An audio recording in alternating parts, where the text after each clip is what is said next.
Welcome back into Talking Fitchburg. Joining me this afternoon is your Deputy Chief of Fitch-Rona EMS, the Jeff Dostalek. I went the other direction. Instead of going the Deputy Chief, I went the Jeff Dostalek. Not your favorite this month, though, or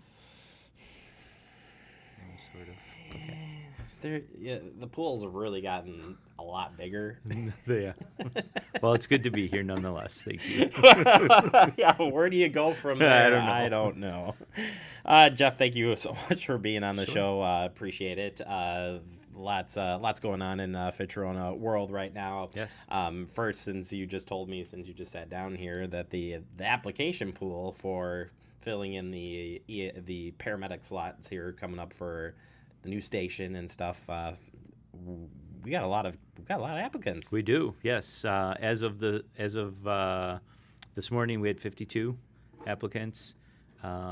So it will close. It will close at the end of the first week of May. It closed, and then there'll be a 2-week period where Patrick and I will review the applicants, and then they'll start their testing process. July 22nd will be their official start date, and we'll have 3 days of orientation with them, and then they'll be put into a rotation where they'll ride as a third, and then they'll start their shifts August 1st. So the new station will be open, and we'll have 3 ambulances on the road, and it'll be good. Fantastic. Yeah, looking forward to having everybody on board, and Yes. can't wait to meet all the new medics. It'll be pretty cool. Yes. And what will that take you up to for employment then? So that will be 21 full-time paramedics, and then Patrick and I in the office as administration chiefs, and then we have a part-time administrative manager for the office. So 25, 20, 24. Wow. Yes. So. But it takes a lot. I mean, you're 24 hours a day, 7 days a week. Right, and we're adding a third more staff. Day. Yeah. But you guys are busy enough too. Yes, we are. In fact, yesterday I was like, I always keep track of you guys, of course, of what's going on, Sure. and I think there was like 4 calls in like a 10-minute span Yes. yesterday, which just keeps you guys busy and Yes, it pulling in does. other resources as well. Which we were. Which, you'd pull one less resource as soon as that ambulance does come online, which will be pretty cool. So, Right. But either way, yeah, good on that front. We are going to spend a lot of time here talking about an airway management training session that you guys held. Yes. At station. Great opportunity for all EMS personnel across the county and probably even southern Wisconsin. I'm sure you offered it up. But talk about the comprehensive airway management training that you guys held. Sure. So we take a look at some of those skills that are they're low frequency, high acuity type skills, and intubation and airway management it certainly falls into that category. We were fortunate enough to have Bob Burricks, who is a Sun Prairie paramedic, close, and he goes around the country and teaches this class. He recently returned from the Grand Canyon, did all of the Park Service paramedics and EMTs that work out there, and came back and did the 8-hour class for us. Essentially, it's a how to manage an airway during either a cardiac arrest or respiratory arrest, an airway that might be rather difficult. So larger patients have more difficult airways, or people that may be throwing up or something like that. So he gives us an opportunity to practice techniques that ensure that we're going to get that airway on the first try. The Sun Prairie EMS has been using this technique since Bob started teaching it, and they have a first-time airway pass of an ET tube at about 96%. So we can certainly do better across the country, and we certainly can do better at Fitch-Rona, and that was the reason why we put this class together. Dr. DeCanto is he is kind of the founder of the Comprehensive Airway Management Program, along with Bob. He developed a suction catheter that we use, and he's an anesthesiologist in Milwaukee, so he's really close. And he doesn't get around the country teaching the class as often as Bob does, but we were fortunate enough to have him come in and teach us as well. So we had the experts, and that was important. Yeah, absolutely. When you're talking about that high acuity, it's an intense moment. You're not always responding to a call like this. You might have, 200 calls, and then this an airway one Right. that pops up on you. It's so important to obviously nail that airway in the first place. You're allowing somebody to breathe. But what are some of the steps that you take for somebody who's not familiar with this? Sure. When you come upon somebody who isn't breathing, and why it is so important that what the class had and what airway management's all about. Sure. So, the first thing we want to do is the class teaches you some of the basic airway maneuvers. So maybe tilting the head back a little bit, lifting the shoulders up, clearing the airway out with, if there's anything that might be in there, doing good bag valve mask ventilation.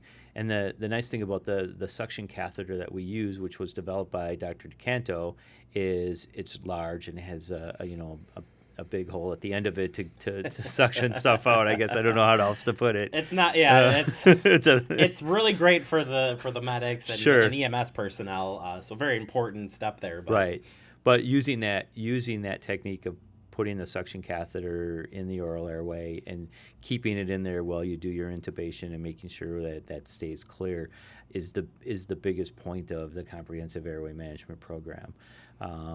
And it's it's a technique that's been taught for since paramedics were in inception in the early 1970s.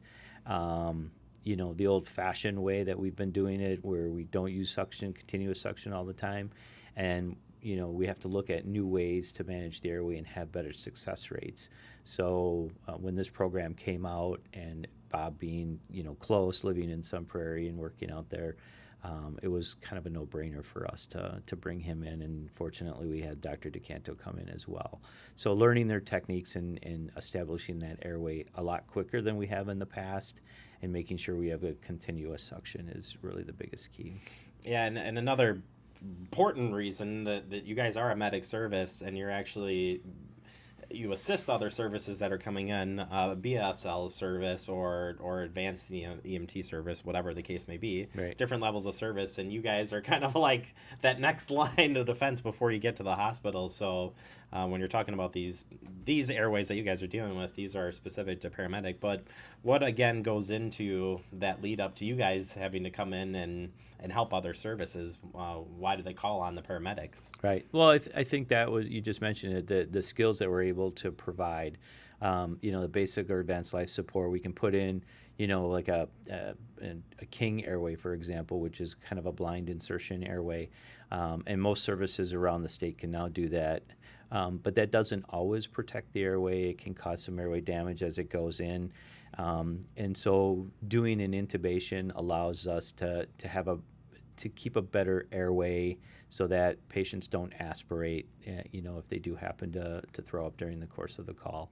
And I know sometimes people get a little concerned because we spend a lot of time on scene, and they want us to go to the hospital, but there are certain things that we can do that really do make a difference.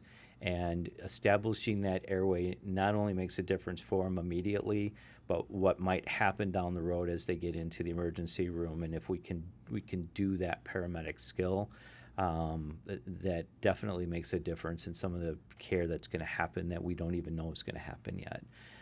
And that's why they call the paramedics, is to have some of that advanced stuff that the patients need. Yeah, we're very fortunate here in Fitchburg, Verona, and the surrounding area to have you guys out there. And I think what I love about Fitch-Rona and a lot of the EMS services across Dane County is the continuing education factor. So important to practice these skills all the time. And right. You guys got some good training equipment out there as well to make it a lot easier for the medics to train. We do. And we're very fortunate that not only do we have experts in Bob and Dr. DeCanto in the area, but we also have Dane County EMS. And when we decided to put this class on, we knew that we probably weren't going to get all of the Fitch-Rona paramedics. We got a good portion of them, but we wanted to open the class up to other services. So Dane County EMS was instrumental in getting that word out to them, and Carrie Meyer does a phenomenal job when it comes to old crewmate of mine, by the way. I know. She's a good one. Yeah, she is a good one, and we really do appreciate the help that they gave us. And fortunately, Bob and Dr. DeCanto do this training for free, so we weren't paying lots of money for them to come in. They came in and they did it on their own time and their own money, and that we appreciate. So. Absolutely, yeah. Just from the parts, and I'm not even on an ambulance right now, but listening in the parts that I was there for filming, pretty impressive stuff. And I like his calmness about the way he Yes. presented. But anyway, that's for another show. Jeff, I appreciate the time as always. Thank you very much. Look forward to having you back next month. I appreciate it. Thank you. All right, we'll take a quick break. You are watching Talking Fitchburg.